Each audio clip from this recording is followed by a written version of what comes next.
تم بیٹھو میرے پاس بتاتا ہوں کہانی، الڑ سے ایک جمع کی سناتا ہوں کہانی۔ لڑکا تھا ایک جوان کوئی 17 برس کا، دنیا سے دور اپنی وہ دنیا میں مگن تھا۔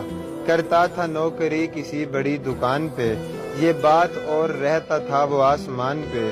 تنخواہ چند ہزار پہ خوش تھا وہ اس طرح، کرتا ہو جیسے راج وہ پورے جہان پہ۔ جیتا تھا بڑی شان سے بے شک غریب تھا، لیکن غریب وہ بڑے دل کا امیر تھا۔ نہ غم کوئی نہ دکھ نہ پریشانی تھی اسے، خود کی ہی ذمہ داری بس اٹھانی تھی اسے۔ ہمسائے میں ایک یار فقط اس کے قریب تھا، باقی تو رشتہ داروں سے وہ دور کہیں تھا۔ سگریٹ بھی ان دنوں وہ نیا پینے لگا تھا، گویا کہ اپنی زندگی کو جینے لگا تھا۔ اور پاگل تھا بے خبر کہ وہ اس کی خوشی اسے لے جائے گی کس موڑ پہ یہ زندگی اسے۔ گر لطف دے رہی ہے کہانی تو بتا دیں، اور مجھ سے یہ کہیں ذرا آگے بھی سنا دیں۔ ایک روز اس کی دنیا میں آتی ہے ایک حسین، اونچے سے لمبے قد کی وہ لڑکی تھی آفرین۔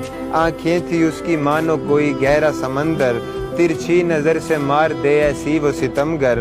لب ایسے گلابی تھی کہ لگتا تھا کہ جیسے پھولوں کا رس نہ چھوڑ کے ڈالا ہو لبوں پر۔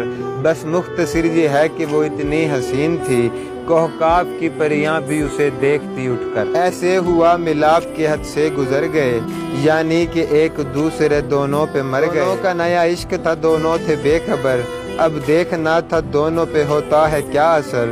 بس مختصر یہ ہے کہ کہانی بنی رہی، وہ لڑکی اس جمع کی دیوانی بنی۔